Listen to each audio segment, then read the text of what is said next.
Kelsey.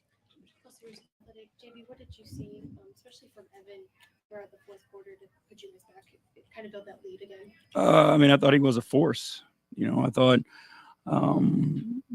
he was playing with the determination to make sure that we finished the game the right way. And he was going to make whatever plays were in his power to help us. And it was all over the floor. It was assists, it was rebounds, it was scoring, it was defensive plays. Like, he was everywhere and determined to help us win.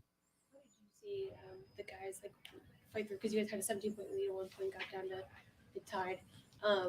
Work through that and kind of grind this one out. Yeah, I mean, it's frustrating at times for all of us, but there's opportunities to mature in moments like this. But again, we have to be better. Like, we can't continue to do the same things to ourselves, and mostly through self-inflicted wounds. So we have to be better. But, it says a lot that, we didn't allow last night to hang over. And, again, we had a bunch of guys step up who were determined to help us win.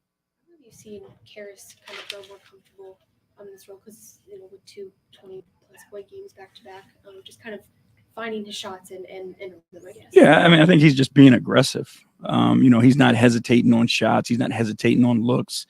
He's not hesitating on his reads. He's just going and playing ball and playing the way that he's capable of playing. Rocket Mortgage FieldHouse.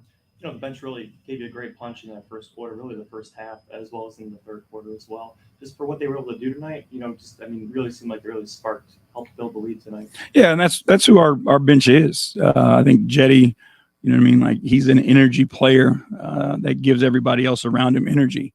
Raul comes in and he's disruptive. Isaac the same, Rolo, like everybody who stepped out there tonight, wanted to make a positive impact. They knew, like, this Oklahoma City team does not give up, and, everybody was going to have to contribute, but it was going to be through our effort and through our selflessness. And I thought our guys did that tonight. What do you think of Lamar and Shea in the fourth quarter and just the job he did on him overall? I thought he did a really good job of making him take, difficult shots. I think we learned our lesson a little bit from the first half when we were allowing him to get to the free throw line. We were kind of undisciplined, going for all those pump fakes and ball fakes, giving him advantages. But I think in the second half, we did a much better job of just making him take shots over the top. But Lamar is a hell of a one-on-one defender. He's got great strength, great size, and a competitive edge and a competitive will to want to stop the man in front of him. And I thought he made Shea work for it all night. I'm kind of building off of that to that point. Lamar just seems like he's a guy that comes in, does his job, fulfills his responsibilities. How much does that kind of uplift you guys, especially when you're missing some guys too? I mean, he's a huge part of what we've done and what we've started to build here, just from a personality standpoint and a spirituality. He's got, that mentality. And even when he wasn't playing, he kind of impressed it on others to go out and play with that scrappy mentality, that underdog mentality. So when he's on the floor, that's who he is. And the guys feel that, and it lifts him up. And, he's hungry out there and you could feel it. And he impacts the emotions of everybody. Do you think you kind of found something with Evan and Jay there in the fourth too, when things kind of, again, got bogged down like we were talking about before? It looks like they had a good connection there down the stretch. Yeah, I mean, we put the ball in their hands, and those guys are capable of making plays. They went smaller and decided to put a bigger guy on Darius and had smaller guys on Evan or Jarrett. So we found the areas to attack, and those two guys were aggressive. But, again, they were making the right reads and playing together. There were a lot of guys taking shots that were given to them. Like you said before, they were turning some of them down. Did you notice that a little bit more tonight? Yeah, I think there was a confidence to him, and a belief that when the ball got to them, and again, it was balls that were passed to them in rhythm.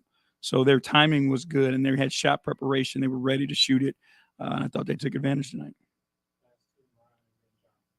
Ryan, was the biggest general.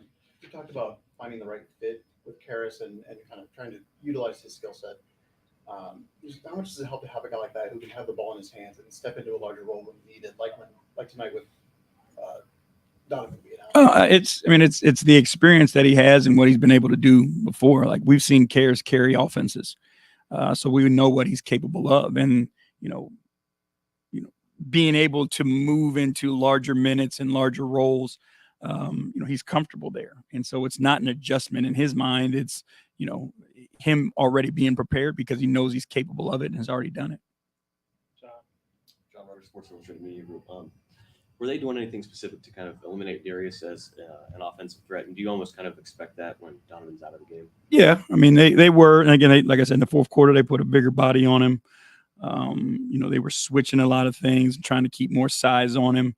They do a really good job of crowding the floor on the perimeter, so they're forcing you to get off the ball. And I think again he just made the right plays. He got off of it.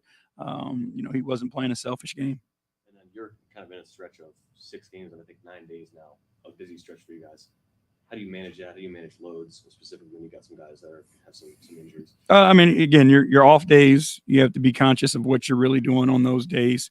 Obviously back-to-backs are tough on anybody, but it's the guys getting their treatment. It's, the rehab stuff. But also your brain needs to be down some as well because you're always in that competitive mode. That can be exhausting as well. But our guys are prepared for it, and it's not something that you start today. You know what I mean? Like this is something you prepare yourself for, in September, and our guys have been working to that. Conditioning is maybe built for in that. Right. Exactly. And that's kind of the mindset is like, fatigue is not an excuse. And that's our guys' belief right now. Thank you. All right. Thank you guys. Have a good night.